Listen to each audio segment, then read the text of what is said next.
Hey, Cancer Seekers. Welcome to your love reading. Oh, that shouldn't be here.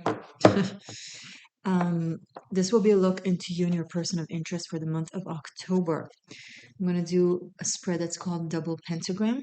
One pentagram that represents you right here, my love, and one pentagram that represents your person right here. Now, because these are still general, if this sounds like you and this sounds like them, you may reverse the roles, okay? Great. So I'm going to shuffle on camera. For Gemini, for example, it took 8 minutes.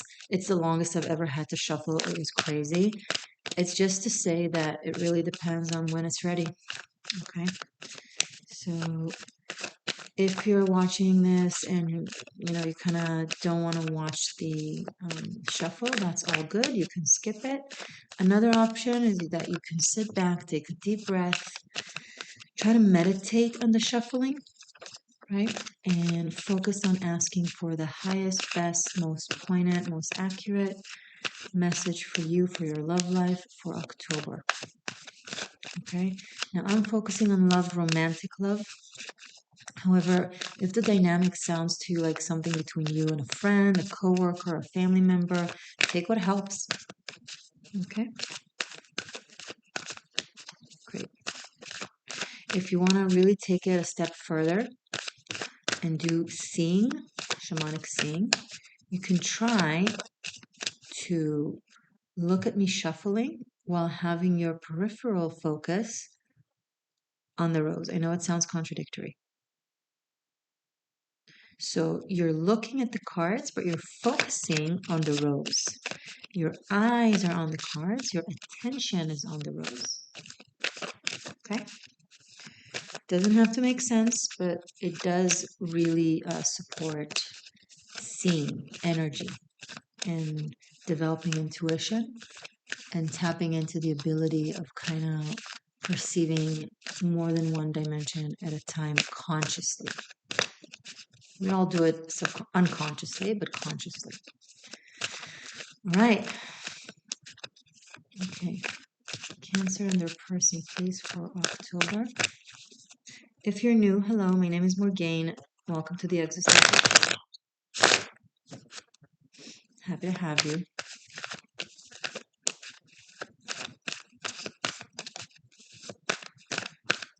Cancer and their person for this coming month of October, please. This is eclipse season, as you probably already know.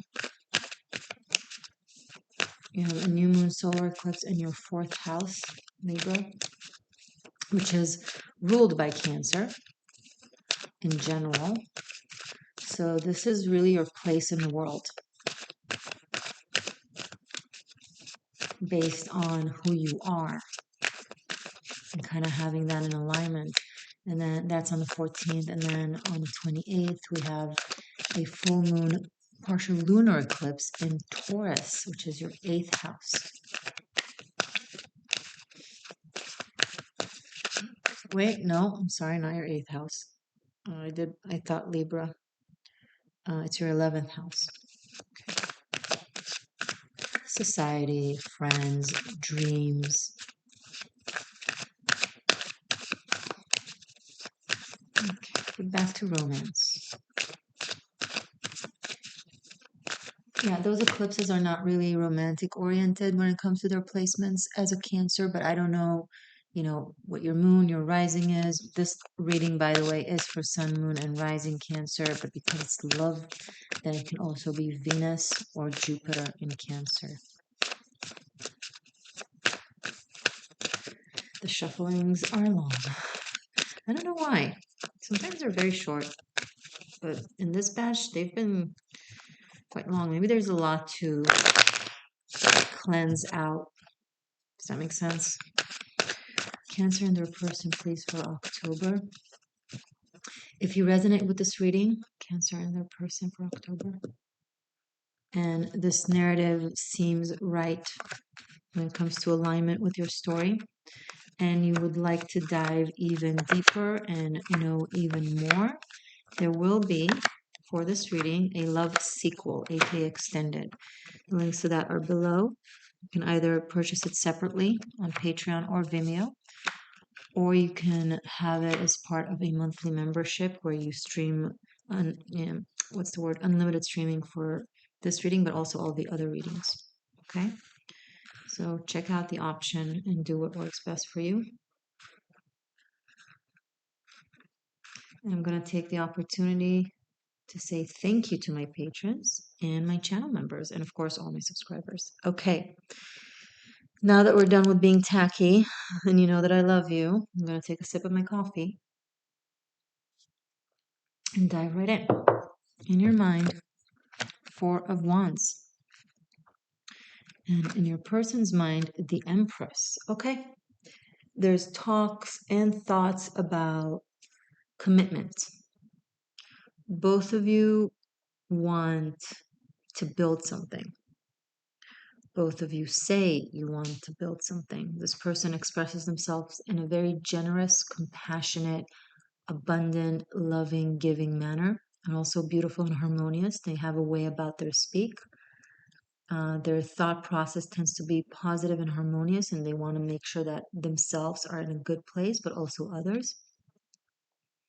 You're more in a competitive, achieving place where you feel like you still want to prove yourself. That's cool. That's just a semantic detail. In your heart, the Sun, oh, and in their heart, Queen of Wands. So there's a lot of passion and a lot of love and a lot of warmth toward one another, and the ability to express it towards each other. Either you have children or you talk of children or you both want children and are geared towards that. There's something very romantic and very creative about these cards. Maybe you guys are artists, actors, writers, performers of some sort, poets. I see like there's some bohemian energy, bohemian vibe coming through. Love of this person really loves animals and nature. They have very strong feminine energy. So I don't know if this is a woman that you're dealing with, or maybe you're this side, or maybe if this is a male, then they have a lot of reverence and understanding to women. What you give to this dynamic, Page of Wands. What they give, Nine of Pentacles. Is this person like well grounded in the world? Like, are they financially stable? And if not that, then at the very least, they have like a high status. They're appreciated. They're seen as someone very well off, or they might be very beautiful. I see incredible beauty here, but also some healing abilities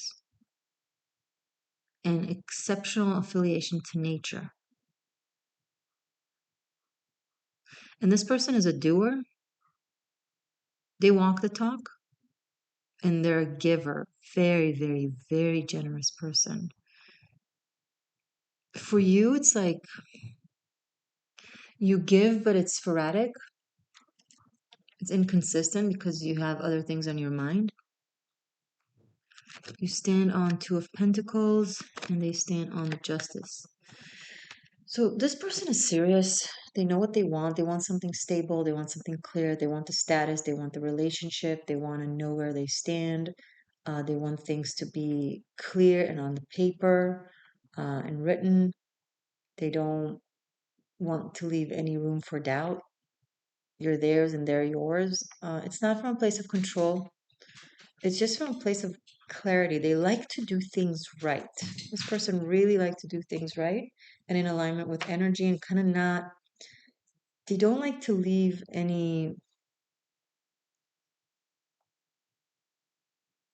open strings. You're uncertain. You don't know if you're ready to commit. Maybe there's some commitment issues. Maybe you still want to have an adventure. Maybe you still want to check your options. Some of it's a matter of a living, like where will you live? I don't know why this question is coming through. So maybe you don't live in the same area. Maybe you have some thoughts of like travel and moving and like where will we live kind of thing. How will that? I mean, in today's age, is it really a problem? If you have the means, of course.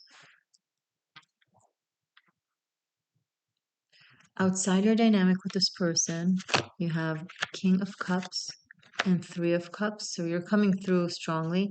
So you're not presenting yourself fully when it comes to your emotional spectrum and connection, heartfelt connection with this person. You keep somewhat of a distance. Now you're infatuated.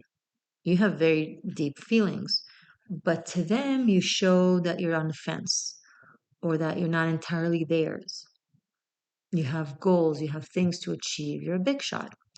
They're not they're not they don't occupy themselves with proving anything. I feel like this person feels like they've proven what they have to prove kind of thing, and they don't need to, I don't know, convince anyone. So I don't know what makes you kind of keep them a little bit at arm's length and not completely show how you feel. Maybe you've been hurt before by expressing yourself. Maybe you don't want to look too eager. It's like you keep a very vibrant social life and things that, that you have outside of this dynamic because you want to make sure that you don't fully and um, that you don't fully give yourself or fully immerse yourself. Maybe you have some bad experiences in the past with like completely giving yourself. Maybe this person reminds you of one of your parents in some way. I don't know. What they have outside your dynamic is Six of Swords and Knight of Cups. Maybe they travel, or maybe they're a foreigner, or maybe they live far away. Maybe that's the element of like, well, where will we live, or what will we do? How will it work out? Let me tell you something in general, Seeker. Love is hard to come by. True love. If this person is as amazing and interesting and beautiful as they seem, it might be worth it.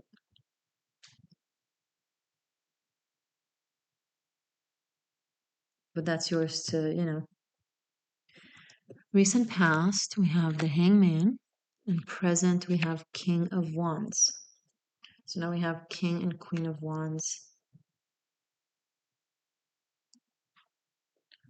and Page of Wands. So you either have family with this person or there's a strong potential to have family with this person. Like this person can end up being the parent of your child, or maybe they already are, or maybe you just have kids and it's you're worried that it's in the way. I don't know. I don't think it will be in the way. Even if you have a kid or kids not with this person, let's say you're divorced or separated or something like that, or a single parent, this person loves children and they have a lot to give.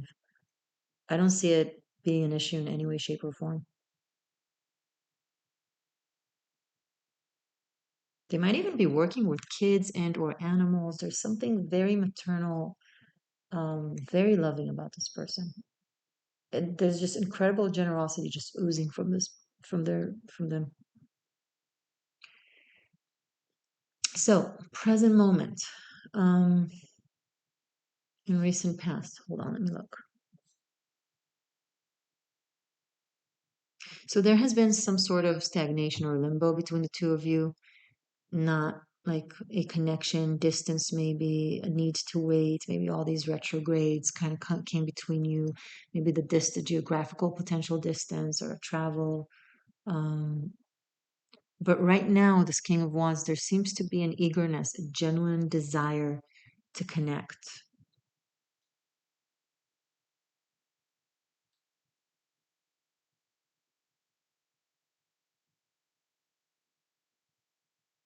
It's like almost like it's like burn, like an inside burn almost.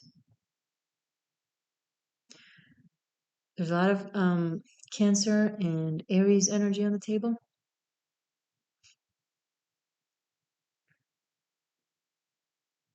Also Leo energy. Doesn't have to be people of those signs, but maybe the months of the year are meaningful timing wise. Like April, July, August. Um, okay, we're gonna see more. I'm going to open these cards that showcase what's going to happen in October. And then we're also going to clarify and get more details about the dynamic and the events. All of that is in the Love Sequel. Links are below. Maybe I'll see you there, maybe I won't. Either way, stay magic, stay true, and I love you.